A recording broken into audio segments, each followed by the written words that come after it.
Welcome to week 1 of Environmental Science and Management 101. This week we're going to focus on problem types and multiple approaches to those problems. In this lecture we're going to meet the following learning objectives. We're going to identify 4 types of problems, discuss how values are important in defining environmental problems, and then I'm going to introduce why we take different approaches and how they can be used for exploring the problem or as a heuristic device to actually help understand the characteristics of the problem and in analysis.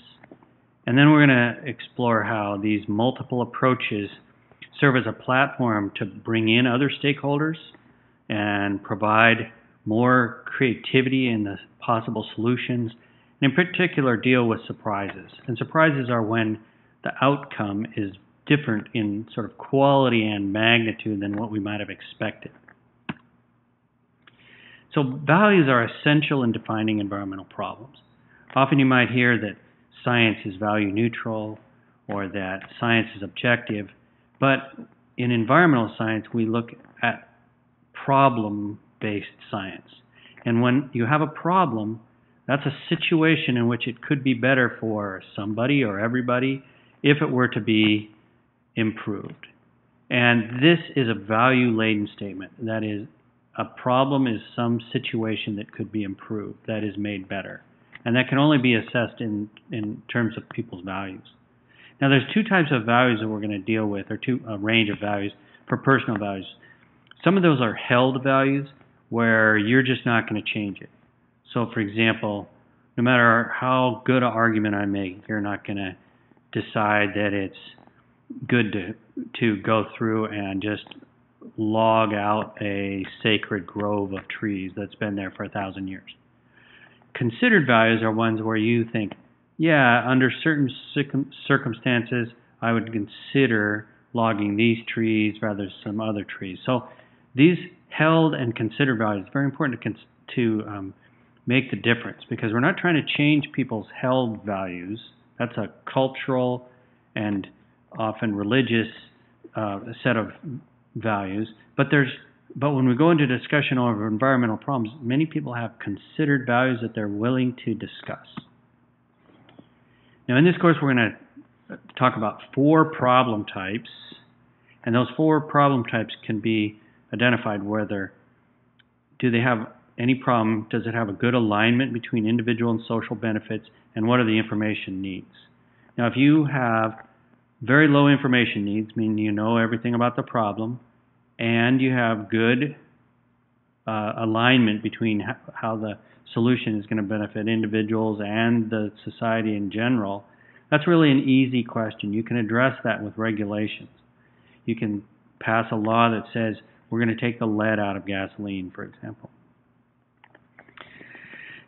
If you have low information needs, meaning you pretty well understand what the issues are, but there's a gap between what individuals want and what's best for the community, then that can be a community problem or a common pool resource problem, it's often called. And these can be solved by imposing rules. The community gets together and imposes rules, and those rules are implemented through an institution.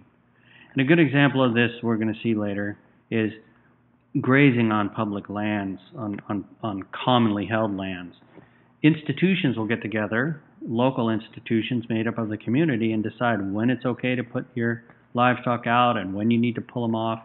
And this sort of institution is very local and deals with the maximizes the individual's benefit without destroying a community resource. Now there's a lot of problems where we just don't understand enough, and these are information problems. But we understand enough to know that solving them would be for everybody's benefit. A good example of that, taking lead out of gasoline. Everybody knew it was a good idea. All we had to do was sort of line up the proper information about how to do that, what would be the alternative, and then go through and do some more research to find out how it should be done, and then remove lead from gasoline. Now one of the main focus points of this course, however, is going to be wicked problems. And a wicked problem is when you need information, but also the potential solutions don't have a good alignment between what individuals need and how it benefits the community. And another aspect of wicked problems that makes them even more fun to study is that as you get more information, people's values change. Now I'm going to give you a few examples of these problems. An easy problem, again, lead and gasoline. Community problem, grazing on public lands. An information problem, in this case, a good example of an information problem that I was aware of was when they tried to use the existing timbers to rebuild a building. So they're going to recycle these very valuable timbers, but they had lead paint on them. So what's the best way to remove that lead paint? It took some research, and they had to conduct trials because if they sandblasted them, then there was lead all over the place. If they soaked them in solvents, then they had lead-contaminated solvents to deal with. So what was the best way to deal with these timbers that were very valuable? And the idea was to recycle instead of cut down more trees.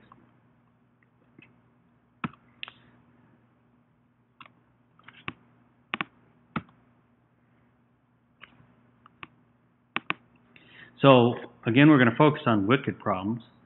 And one of the things about wicked problems is that if you took action right now, there'd be an uneven benefit to individuals or society. And that's because people have different values relative to this problem. And then as you get more information, people might change their values, their considered values, because there's a potential solution.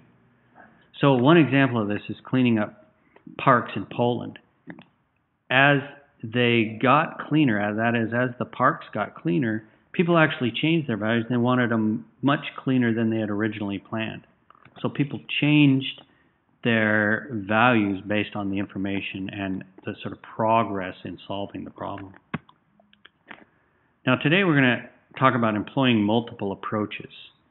And these approaches, this is sort of a term I'm using, approaches, they're based on cognitive tools that I've gleaned from a variety of disciplines. They help us gather and explore information about a problem. And I'm going to give you some examples in just a second. And then one of the things is that if you use an approach to try to solve a problem and you get any traction, that is if you're building any knowledge and it actually is sort of working, that in itself is a heuristic device to tell you something about the problem. That is, that problem has some aspects of the information about that problem can be analyzed with a particular approach. So it sounds sort of circular, and it is, but the only way to find that out is actually use one of these approaches to try to address a problem. And they can lead to certain types of analysis of the problem. So after you've explored it with one of these approaches, then that information you gather you can extend that by using that same sort of approach for more sophisticated analysis. Now, here's the approaches, these approaches to problem solving that we're going to talk about in esm101, which are we're going to look at patterns in nature and sort of how you can understand complex patterns. That is, how you can understand patterns that derive from complex underlying complex processes. Systems, which is shorthand for stock and flow systems, that is looking at a particular problem from the point of view of what are the inputs, what are the outputs, how much is held in reservoirs. This is a very tight type of analysis where only certain things are allowed, and so it allows you to really focus on just input-output type problems. Network, we're going to use two definitions of network that are approaches. One is sort of relationships between different objects like birds and grass and trees, that sort of thing. And this allows you to have any sort of relationship as opposed to a systems approach, which is much more constrained. And the other is a grid on the landscape, a network of actual places on the landscape and how these are connected. This is very useful, for example, studying forest fires or habitat fragmentation. Another approach we're going to use is to analyze the uncertainty. That is, what is known, what's unknown, what can you learn, what are you just not going to be able to learn. That's the boundary of uncertainty. And finally, a games approach, a very simple decision square to help you understand what you can do based on what motions you could take, what actions you could take, and then either what somebody else is going to do or what might happen in the environment. And this is a simple decision analysis approach that helps you deal with uncertainty. Now, these different approaches generate different types of information. And what that means in this course is that when you use multiple approaches, it doesn't mean that you're going to converge on one truth. There's going to be different types of information, and we're not going to try to make them converge, and we might have to deal with some incoherent or ambiguous situations. And that incoherence and ambiguity leads to potential creative solutions that we might have otherwise missed. And these, in a simple form, using multiple approaches, might address different aspects or parts of the problem. So you might use systems stock and flow analysis to look at the flow of water through a stream into ponds and out of the stream, and you might use a network view to really talk about the ecological food web that is there. But that's even too simple for what we're trying to get at. We're trying to get at where looking at the same part of the problem with these different approaches leads to different types of information. Okay, now, one of the reasons we need to do this is because it promotes creativity, it promotes a wider range of possible solutions. So we keep these different sets of information that we're generating in play longer. Hold that ambiguity. Don't try to jump to a particular solution. Or worse yet, don't start out with a solution looking for a problem. And one of the ways we can do this is create narratives, and instead of having to have a very strict format for these narratives, we just can tell the story from multiple angles. And we don't have to judge the information completely before we put these into the narrative. This narrative itself is very useful to promote creativity because it can foster a dialogue between experts and between the community and actually start a conversation or make the conversation more sophisticated. And then we can use this narrative that we develop to assess the different dimensions of the problem being described. And those dimensions are going to be along the dimensions of those problems are going to be what's the alignment of values, how much do we know or how much is uncertain about this problem, and how much can we control this particular situation? That is, do humans have control to be able to implement particular solutions? So those three dimensions of control, uncertainty, and values are going to be very important in our assessment.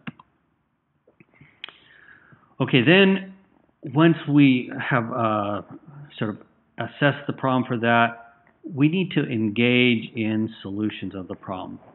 The definition of understanding that we're using in this course is that when you actually understand something, you know what action needs to be taken.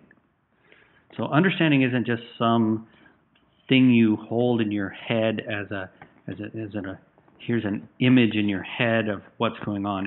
It really means leading to action. Now, sometimes that action is actually more research, but other times, especially in environmental science, since we're looking at problems, that action is becoming involved in solving the problem. And we're going to look at ways to work on the problem. And again, we're going to help this assessment of what we know from multiple perspectives to help us pick possible solutions that are more productive. And again, the ability of humans to control the solution, the knowledge versus uncertainty, and the alignment of values. So here's some examples of modes of engagement that we're going to discuss later in the course. First, in weeks 7 through 9, we're going to look for innovative solutions. And that's not as easy as it sounds. You can't just go out and buy innovative solutions. You have to promote those. Where do they come from, and how can you judge them? We're going to discuss how institutions are used, and that's government institutions, local institutions, financial institutions. How do those help solve the problem? A common way that we look for a solution is to try to implement what might be optimal. And if we've analyzed the problem well enough and we have a potential optimal solution, we can impose that. A good example of that again is removing lead from gasoline. Once you figured out that that's what you want, excuse me. Once you figured out that's what you want to do, you just had to provide methods for people to have gasoline without lead in it. Another mode we're going to look at is to foster environmental entrepreneurship. And the little picture to the right shows a team I was involved in that was installing drip irrigation in Nicaragua. And this is an example of environmental entrepreneurism because we didn't just install the drip irrigation, but we also worked with the community to find ways to fund that, find ways to locally source the materials that were being used, and to actually, part of the organization I worked with down there, set up a storefront that sold solar equipment. So it wasn't just a let's go install a water pump. It was how can this be sustainable within the community because these things are being taken on by local businesses and local entrepreneurs. One of the ways we're going to look at solving large-scale environmental problems is by employing scientific adaptive management. And this is really how does the institution and how does the community learn from scientific management projects that it took on. Now, all of the way through, we're going to be looking at evaluating these possible solutions. And because as we look at problems from multiple perspectives, we're trying to create new knowledge or understanding. And how do we evaluate that? And we want to use a scientific evaluation. And by that I mean it needs to have rigorous methods that don't leave things unstudied and use objective data. And we can even have objective data about values. So for example, a very simple example of this is we're talking to members of a community and we say 10 people value ducks more than they value having a road, and 5 people value having a road more than they value ducks. That's an objective statement. It doesn't get into the details of why they value that or what their feelings are or that sort of thing, but it's an objective statement. And therefore we can bring values into a scientific evaluation in an objective manner. And then the main criteria that we're going to use in evaluating our projects is what was the usefulness of the knowledge that we created to solving the problem. And the test is really that there was a contribution to the solution. So the test isn't peer review or was it published or wasn't it published. The test is much more at a practical level. And we, in environmental science, we use traditional methods of science quite a bit, and we also are involved in this evaluation of new knowledge and potential solution in a scientific way. Okay, now in Environmental Science 101, we're going to focus on natural capital and green infrastructure. So we're going to use these approaches to learn how to study different content areas in environmental science, but it's going to focus on the natural capital. And in esm101, we're going to shift that to study more innovative technologies that protect the environment, improve human health, or promote community economics. Now, in both terms, we're going to go through the same sequence of looking at multiple approaches, applying that to information about the problems, identifying promising modes of engagement, looking at those those actions we might take, and then evaluating that and making adaptations to the type of approach we might take. So I'd like to offer you my best wishes for this course, and what you're going to have to do is go to D2L and follow the recommended series of readings, assignments, and probably the most important assignment of the week is what I call the crux assignment, that takes what you learned from the reading about the approaches and applies them to some environmental problems. And then there's also lab assignments and the weekly quiz. So what you need to do is just go in there and start working through this material as soon as you can, and work through it over the week and give it lots of thought and spend time doing the reading and the assignments. All right.